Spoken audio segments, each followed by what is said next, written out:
Hi guys, welcome to my Sumit Advanced Technical Guide YouTube channel. Firstly, I want to say that if you are new in my channel, please like and subscribe my channel. In this video, we will learn how to work props, state and hooks in React.js.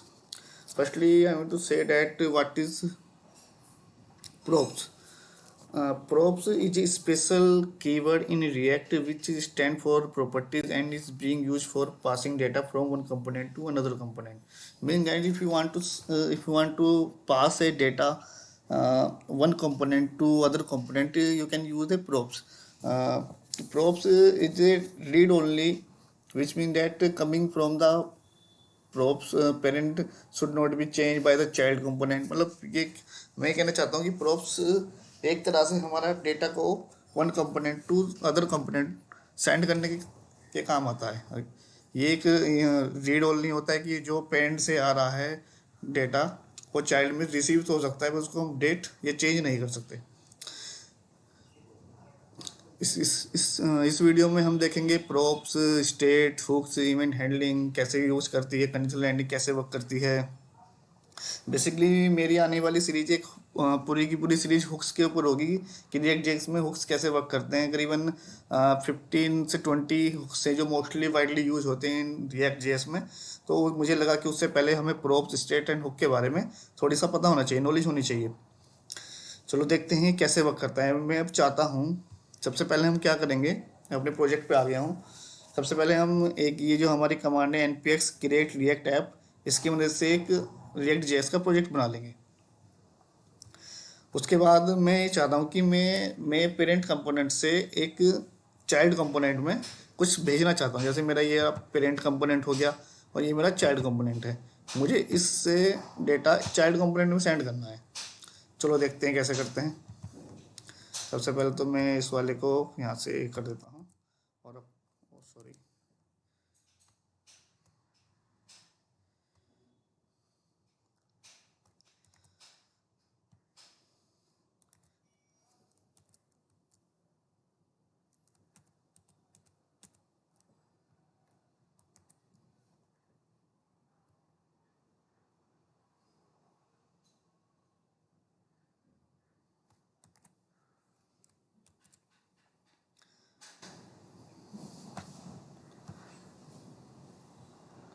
अब देखिए हमने क्या किया. इसमें मैंने एक parent component बनाया. अब मैं उसमें चाहता हूँ कि मुझे कुछ भी डेटा चाइल्ड कंपोनेंट में सेंड करना है. तो हम क्या करेंगे, पेरेंट कंपोनेंट में जाएंगे और चाइल्ड कंपोनेंट के इस तरह से यहाँ पे कॉल करेंगे. कॉल मतलब इंपोर्ट करेंगे. और यहाँ पे मैंने एक लिख दिया टेक्स्ट सुमित अग्रवाल, मतलब मैंने अपना नेम ही सेंड करना है मान लिया. तो उसको हम कैसे करेंगे, अब रिसीव करना है मुझे चाइल्ड कंपोनेंट में. तो चाइल्ड कंपोनेंट में कैसे रिसीव देखें, मैं अपने चाइल्ड कंपोनेंट में हूँ. मैंने यहाँ पे सबसे पहले ये प्रॉप्स लिखा जो कि एक कीवर्ड है. इसके लिए मुझे जेएसएक्स यूज़ करनी पड़ती है. प्रॉप्स डॉट जो मैंने यहाँ पे पेरेंट कंपोनेंट में लिखा है इसको मैं यहाँ से कॉपी करूँगा और अपने चाइल्ड कंपोनेंट में पेस्ट कर दूँगा. अब मैं चलता हूँ दूस पे. देखो मेरा सुमित कुमार अग्रवाल ये आ गया.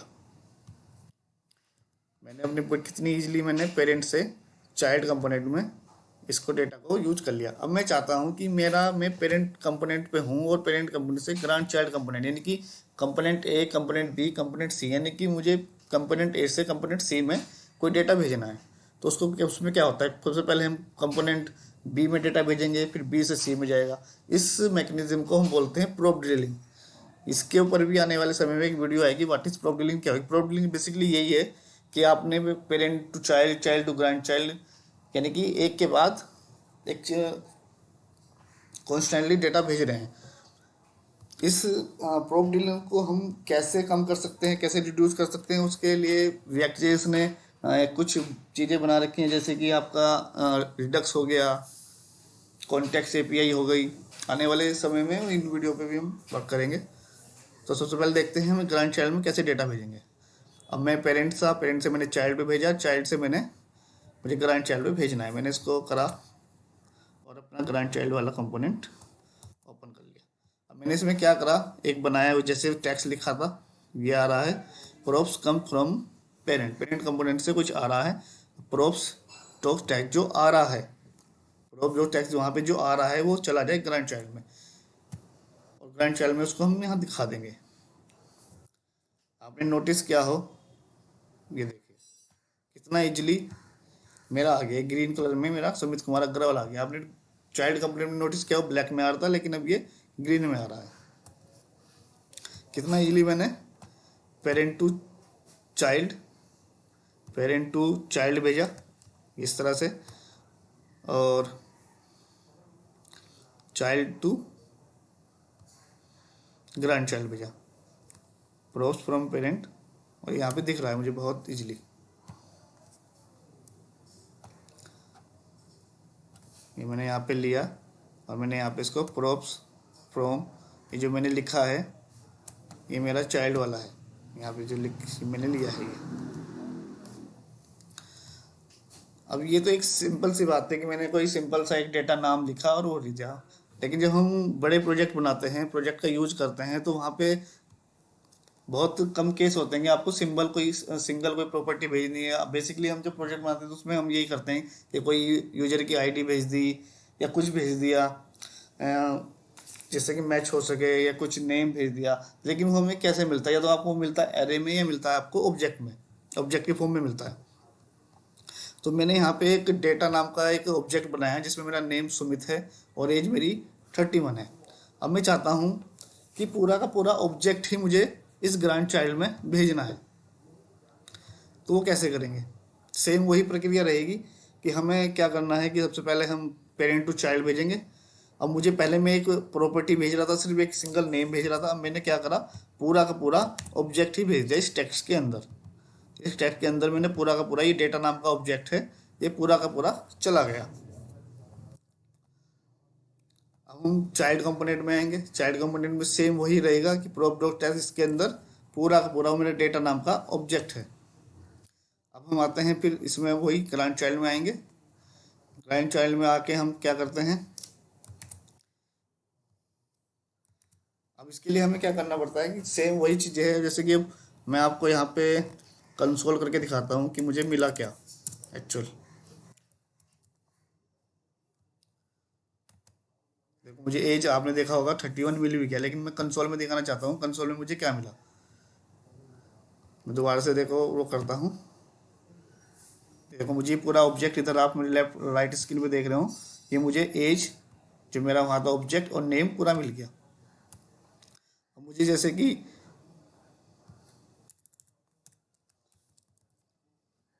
इन्हें मुझे एरर दे दिया, क्यों? क्योंकि मुझे अब प्रोप्स के अंदर जो मेरा डेटा नाम का ऑब्जेक्ट है उनमें से मुझे पर्टिकुलर प्रॉपर्टी को लेना, मान लीजिए मुझे नेम को दिखाना है, तो मैं कैसे दिखाऊंगा? यहाँ पे नेम लिखूंगा और मुझे यहाँ पे नेम मिल जाएगा, देखो सुमित मिल गया।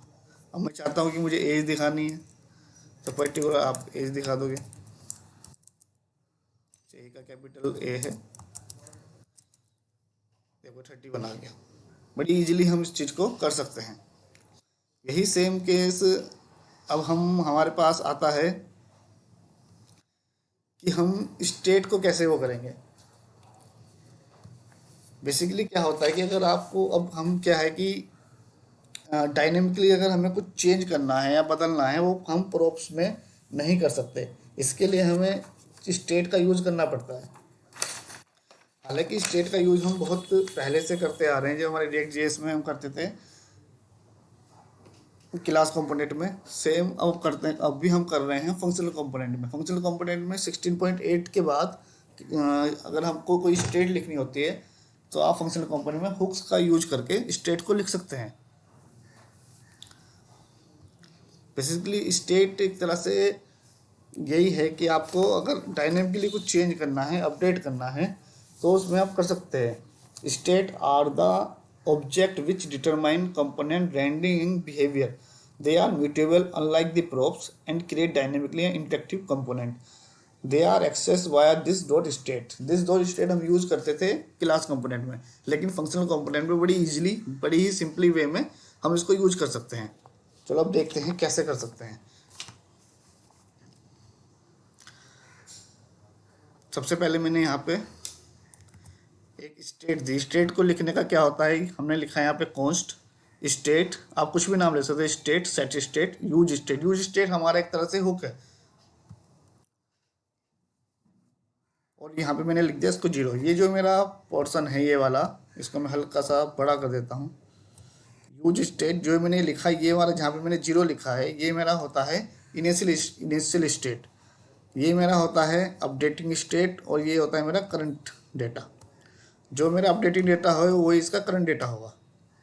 इनिशियल स्टेट, अपडेट स्टेट और करंट स्टेट, ये करंट डेटा। अब मैं चाह रहा हूँ कि एक अपनी स्टेट का ही डेटा ग्रैंड चाइल्ड में भेज दूँ। पेरेंट टू चाइल्ड और चाइल्ड टू ग्रैंड चाइल्ड में भेजना है एक स्टेट का डेटा। चलो देखते हैं कैसे करते हैं। सेम वही प्रक्रिया हम करेंगे कि हमने एक स्टेट ली और इस स्टेट को मैंने भेज दिया। हमारी स्टेट में इनिशियल वैल्यू क्या है, जीरो। ठीक है, तो मुझे वहाँ पे ग्रैंड चाइल्ड में जीरो मिल जाना चाहिए। तो देखते हैं। ठीक है,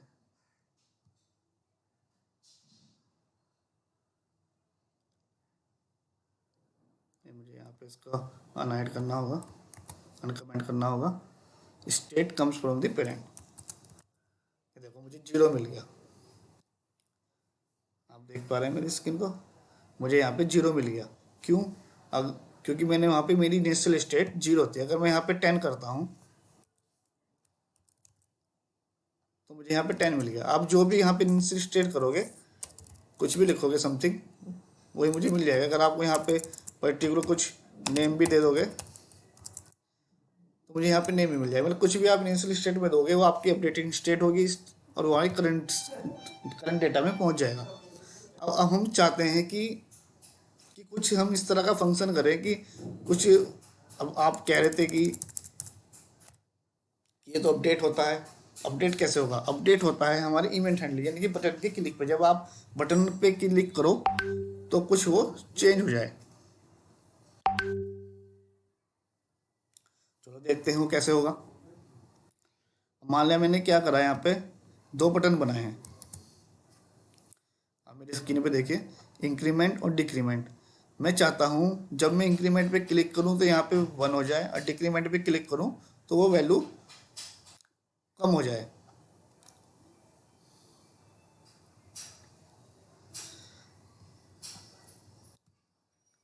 अभी तो कुछ नहीं हो रहा, अब देखो कैसे होगा। मैंने क्या करा, दो बटन ले लिए, बटन पे मैंने एक फंक्शन बनाया ऑन क्लिक का, एक ऑन क्लिक इवेंट हैंडलिंग बनाया इंक्रीमेंट नंबर, और दूसरे पे बनाया मैंने डिक्रीमेंट नंबर। ठीक है, हमने बनाया यहाँ पे कॉन्स्ट इंक्रीमेंट, ये फंक्शन फैक्ट एरो फंक्शन, और उसके बाद मैंने जो ये करा यहाँ पे सेट स्टेट, ये वाली स्टेट मेरी, ये वाली सेट स्टेट, इसमें मैंने क्या करा, स्टेट +1 स्टेट -1। ठीक है, इनिशियल मेरी जीरो थी और मैं चाहता हूँ कि इस बटन के क्लिक पे मेरी वैल्यू 1 हो जाए और माइनस हो जाए, 2 हो जाए। चलो देखते हैं कैसे होगा। सेम वही प्रोसेस हम आए, और मैं इसको करता हूँ सॉरी, मैं इसको करता हूँ कमेंट, और इसको करता हूँ अनकमेंट। बेसिकली मैंने आपके लिए पहले से लिख दिया था कि वीडियो की लेंथ ही ना हो, इस वजह से मैंने ऑलरेडी लिख लिया था कोड।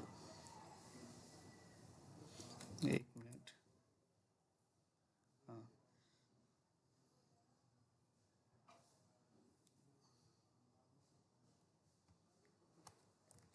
सॉरी, मुझे वही रखना था। चलो एक बार रिफ्रेश कर लेते हैं। मैंने किया इंक्रीमेंट 1 2 3, एक का इंक्रीमेंट हो रहा है तो एक का ही इंक्रीमेंट होगा, डिक्रीमेंट करेंगे तो एक का ही डिक्रीमेंट होगा। अगर आप चाहते हो कि एक से ज़्यादा का इंक्रीमेंट हो तो आप यहाँ पे आएंगे, मान लीजिए मुझे 10 का करना है और माइनस करना है 5, वो भी हो जाएगा।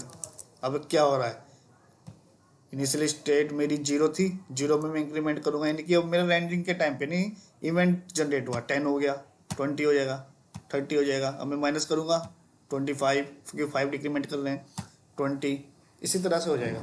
ये मेरा कंडीशन, मतलब एक तरह से ये देख रहे हो आप कि डायनेमिकली वर्क कर रहा है। और इसमें सबसे बड़ी अच्छी बात क्या है कि मेरा जो बटन है वो मेरे पेरेंट कंपोनेंट में, पेरेंट कंपोनेंट से पे हम क्लिक कर रहे हैं, इवेंट जनरेट कर रहे हैं, लेकिन वो इफेक्ट कहाँ कर रहा है, मेरे ग्रांड चाइल्ड कंपोनेंट में। यही होता है रिएक्ट की ब्यूटी। अब मुझे क्या करना है मैं ये चाहता हूँ कि जैसे मैं इंक्रीमेंट करूँ, अगर वो वैल्यू प्लस में है तो वो ग्रीन कलर का हो जाए, और मैं जैसे डिक्रीमेंट करूँ वैल्यू उसकी 0 से -1 पे नेगेटिव वैल्यू हो तो उसका कलर रेड हो जाए। चलो देखते हैं इसको, मतलब इसको बोलते हैं conditional rendering. Most of the use conditional rendering का इसको बोलते हैं टर्नरी ऑपरेटर। रिएक्ट जेएस में सबसे ज़्यादा यूज होता है, बहुत ज़्यादा यूज होता है, वाइडली यूज होता है टर्नरी ऑपरेटर, कंडीशनल रेंडरिंग। अब देखो हमें कुछ नहीं करना, हमने क्या करा, हमने इसको स्टाइल दिया, कलर ये नॉर्मल सा होता है रिएक्ट जेएस में स्टाइल देने का। मैंने इसको लिया एक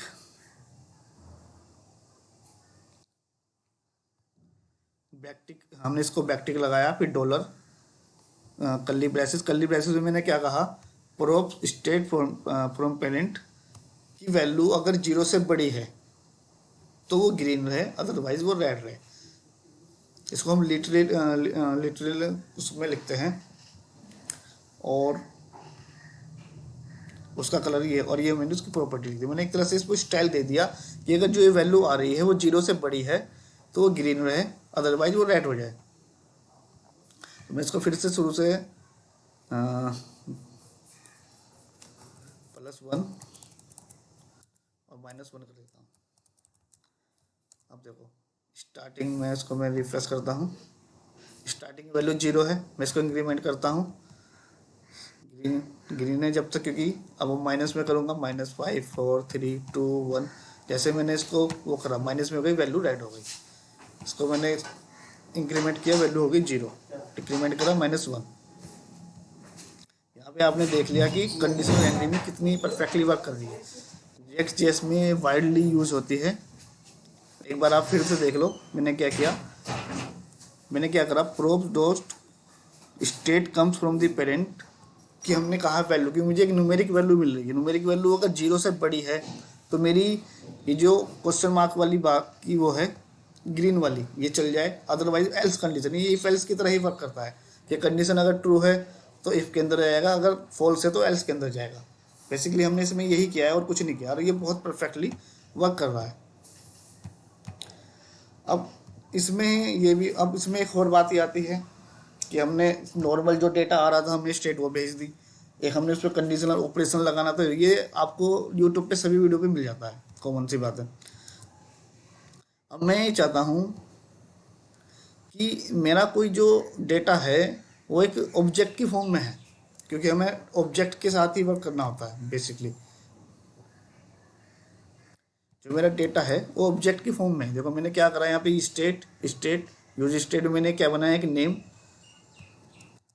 सुमित कुमार, यहाँ पे मैं बना लिया, एज उसकी 30 है, मैंने एक ऑब्जेक्ट है। अब मुझे क्या करना है, पूरा का पूरा ऑब्जेक्ट ही सेंड करना है, पूरा का पूरा ऑब्जेक्ट ही।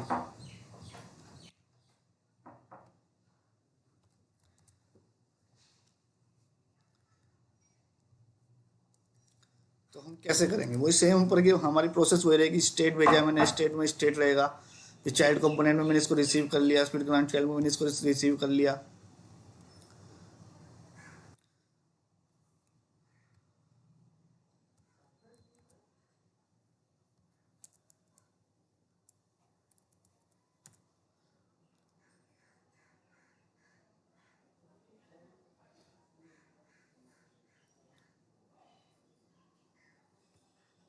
मैं आपको दिखा दूं कि ये कंसोल में कैसे आता है। कंसोल में आपको क्या मिल रहा है,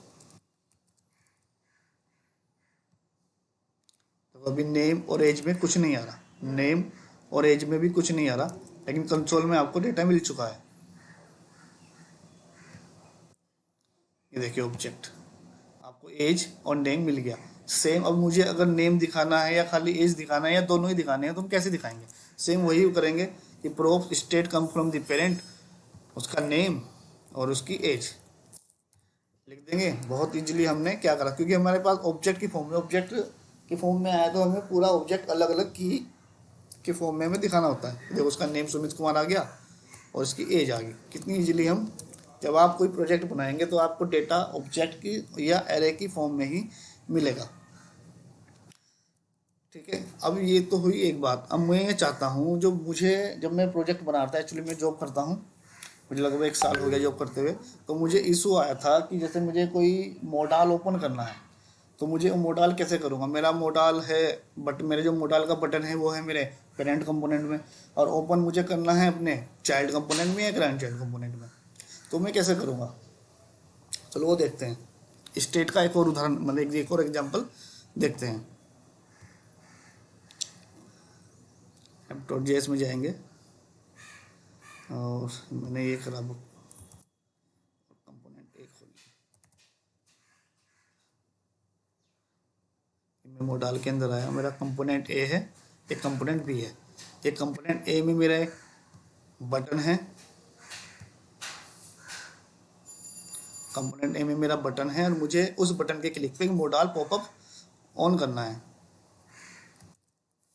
इस बटन के क्लिक पे मुझे मोडाल ओपन करना है। बटन मेरा कंपोनेंट ए पे है, आपने देखा हो, और मोडाल जो मेरा है वो कंपोनेंट बी पे है।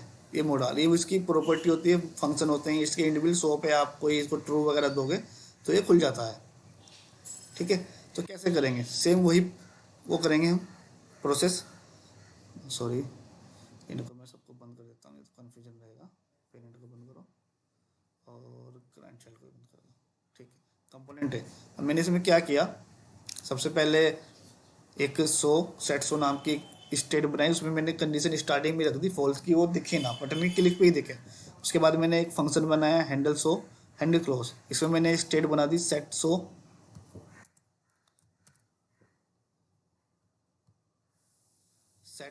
उसके अंदर जब सिर्फ बटन पे क्लिक हो, ये मेरा फंक्शन है, तो वो शो हो जाए। और बटन के क्लोज पे, हैंडल क्लोज पे बटन पे क्लिक हो तो वो फॉल्स हो जाए, मतलब वो चला जाए। ये मेरे बटन है और उसके मैंने एक ये फंक्शन बना दिया। अब